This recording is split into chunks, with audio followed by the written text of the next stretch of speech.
why is it the case that we have billionaires? Why should they exist? The economist Andrew Lo is a finance professor at MIT.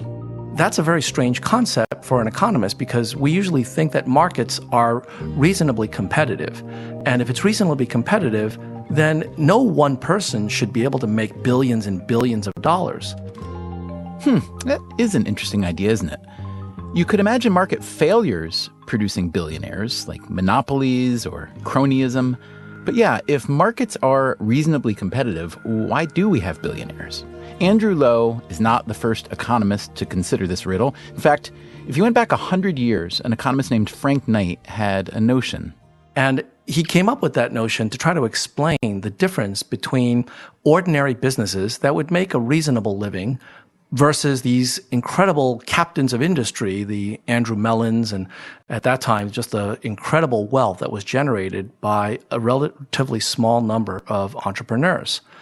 These are people that in today's dollars would be multi-billionaires. Now, we all know the conventional wisdom that the big rewards in life go to the people willing to take big risks, right? Frank Knight saw it a bit differently. He realized that the way you make a huge amount of money is not to take on risk. And the reason is because risk, by his definition, is the kind of randomness that you can quantify. And if you can quantify it, so can everybody else. You can't really outsmart other people because they can calculate it just as well as you can. So using probability and statistics, you can calculate risk. And because the odds of a given risk can be calculated, that risk can also be priced. Exactly. Yeah. A good example is the insurance industry. So risk is the stuff of actuarial tables. Taking on risk might make you a good living, but it wouldn't have made you a multi-billionaire. To do that, Frank Knight argued, you had to take on something else entirely. Uncertainty. If you take on uncertainty, for example, if you create an entirely new industry that didn't exist before, there's no way to calculate what the odds are. So when Bill Gates started up Microsoft, we didn't have a huge PC and software industry. He created that. And so he couldn't sit down and calculate what the odds are. And so Knight came up with this idea that the way you really make money, that the way innovation really occurs in the economy is through taking on uncertainty, not taking on risk. Okay, is that clear? Does the distinction between risk and uncertainty make sense to you? Maybe we could use an example. So the difference was highlighted in a really neat experiment that was done in the 1960s by an economist by the name of Daniel Ellsberg. And, most people remember Ellsberg not because of his economics, but because he was the fellow who released the Pentagon Papers in the 1970s. Detailing secret Washington events behind President Johnson's decision to wage secret war against Vietnam in early 1960. Daniel Ellsberg, an MIT senior research associate, surrendered to federal authorities in Boston. To begin with, how did you get the papers? Well, I can't discuss. But before he did that, he actually did some really pioneering work in economics. And the experiment goes like this. Imagine if I have an urn, and in this urn, I've got 100 balls. And 50 of the balls are colored red, and 50 of them are colored black. And you and I are going to play a game where you pick a color, red or black. Don't tell me what it is, but write it down on a piece of paper. And then I'm going to draw a ball out of this urn. And if the color of the ball that I draw is the color you wrote down, I'm going to pay you $10,000. And if it's not, I'm going to pay you nothing. Now the question is, how much would you be willing to pay to play that game? And when most people think about the odds, they come up with an answer of about $5,000 because that's the expected value. That's the probability of getting the ball of your color multiplied by the odds of winning. That's an example of risk. You know what the odds are. But now, suppose I change the game slightly and I have another urn.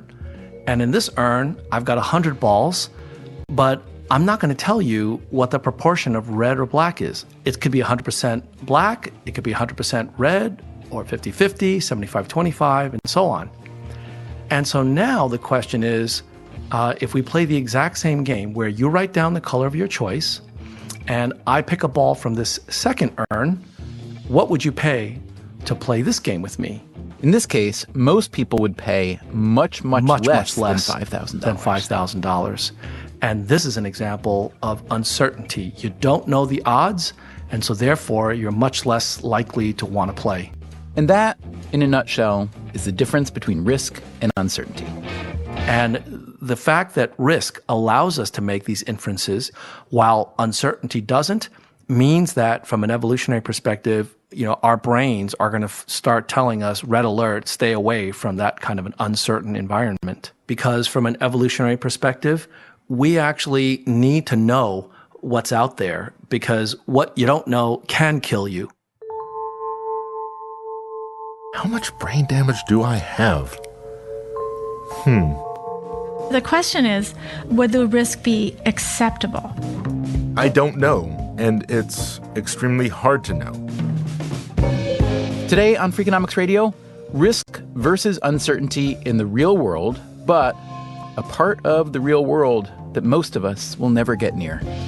In football, I just love running around and hitting people, and, it's not a bad deal.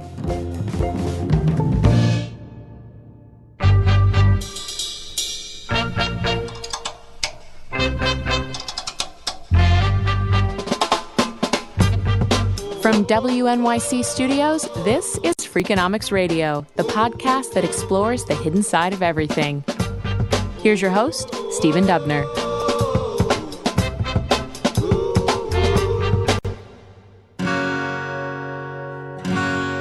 The National Football League begins its new season this week. Football is far more than just the biggest sport in America. It's part of our calendar, part of our social fabric. Even during the off-season, it makes big news. Among the three biggest stories this offseason, the New England Patriots quarterback Tom Brady, arguably the best quarterback in history, turned 40 and is still amazingly good. The quarterback Colin Kaepernick, meanwhile, has no team. In part, it is suspected, because he has chosen to not stand during the national anthem. It is Kaepernick's protest against what he calls, quote, a country that oppresses black people and people of color.